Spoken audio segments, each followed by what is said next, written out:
اعوذ باللہ من الشیطان الرجیم بسم اللہ الرحمن الرحیم الحمد للہ وحدہ والصلاة والسلام علی من لا نبی بعدہ وعلی کل من صحبہ وتبعہ بإحسان بعدہ اللہم صلی علی سیدنا و مولانا محمد وعلی آلہ واصحابہ وبارک وسلم۔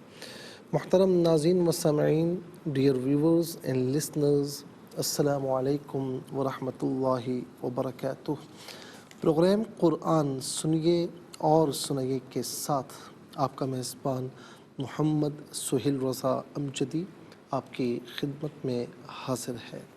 ناظرین و سامعین، آپ جانتے ہیں کہ ہم پروگرام کا آغاز قرآن و حدیث کی بات سے کیا کرتے ہیں، اور آج ہم ناظرین بات کریں گے حضرت خبیب بن عدی رضی اللہ تعالی عنہ کی۔ حضرت خبیب بن عدی جو صحابی رسول رضی اللہ تعالی عنہ ہیں، غزوہ رجیع میں قیدی بن گئے اور مکے میں انہیں 100 اونٹ کے عوض فروخت کر دیا گیا۔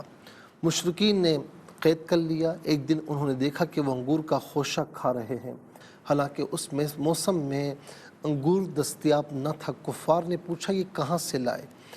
تو حضرت خبیب بن عدی رضی اللہ تعالی عنہ نے فرمایا یہ وہ رزق ہے جسے اللہ تعالیٰ نے بھیجا ہے۔ جب مشرکین مکہ نے حضرت خبیب کو تختہ دار پر کھڑا کیا تو جناب خبیب نے اہل مکہ کے لیے پھر ناظرین بد دعا تھی، یہاں تک کہ کفار پر ایک اضطرابی کیفیت طاری ہو گئی۔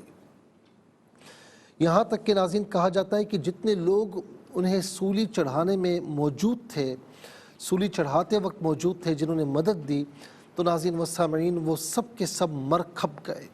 اور امیر المؤمنین حضرت عمر رضی اللہ تعالی عنہ ایک مرتبہ ناظرین سعید بن عامر رضی اللہ تعالیٰ عنہ عام طور پر اچانک کیا ہوتا کہ بے ہوش ہو جاتے۔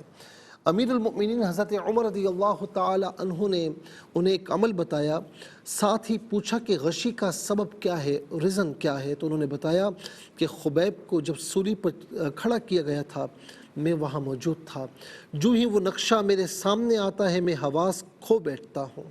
تختہ دار پر حضرت خبیب رضی اللہ تعالی عنہ نے ایک عجیب و غریب بات کی۔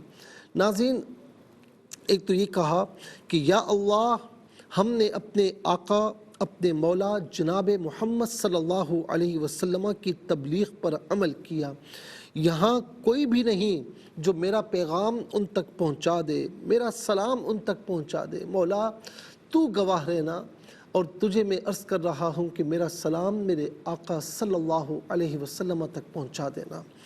اسامہ رضی اللہ تعالی عنہ کہتے ہیں کہ میں مدینہ منورہ میں حضور علیہ السلام کے پاس بیٹھا تھا کہ آثار وحی ظاہر ہوئے، اور اس کے بعد آپ کی آنکھوں میں آنسو بھرا ہے، اور آقا علیہ السلام نے فرمایا کہ میرے رب نے میرے خبیب کا سلام مجھے پہنچایا ہے۔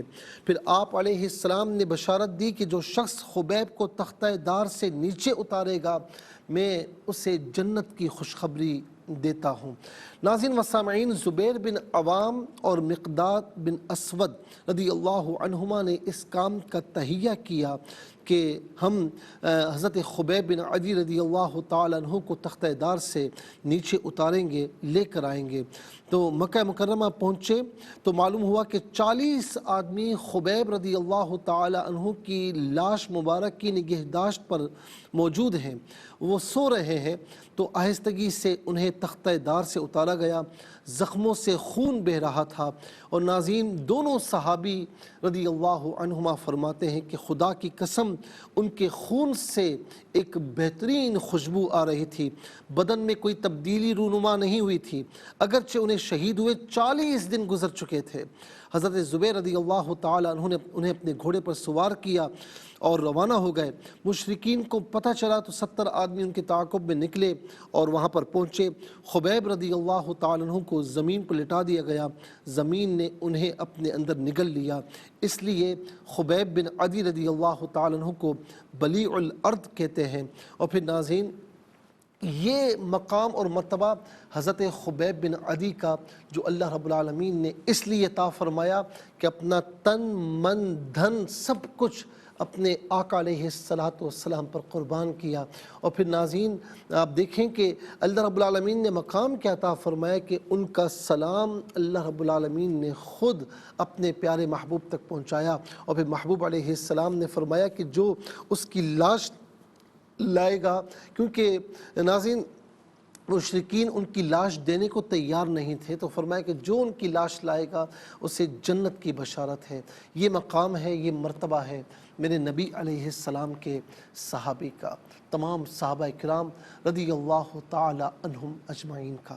ناظرین و سامعین، میں یہاں پر یہ بات بھی عرض کروں گا کہ ہمیں کوشش یہ کرنی چاہیے کہ ہر وقت ہر آن جب ہم محبتوں کے دعوے کرتے ہیں تو ہمیں پھر اتباع کا جذبہ بھی اپنے ساتھ اپنے اندر سمو لینا چاہیے کہ جس طرح صحابہ کرام آقا علیہ السلام کی اتباع کر کے سرخرو ہوئے، دنیا اور آخرت میں کامیابیاں ملی، عروج ملا، تو ہم اگر ان کی اتباع کریں گے تو ہم ان جیسے تو ہو نہیں سکتے لیکن ان کے غلام تو بن سکتے ہیں۔ اپنے پیارے محبوب علیہ السلام کے صحابہ کرام کے اور اہل بیت رضوان علیہم رضوان کے ہم غلام تو بن سکتے ہیں۔ تو آئیے اس غلامی کا تہیہ کیجئے کہ ہم انشاءاللہ ان کی اتباع کریں گے تو اللہ تعالیٰ ان کے صدقے میں ہماری دنیا اور آخرت کو سنوارے گا۔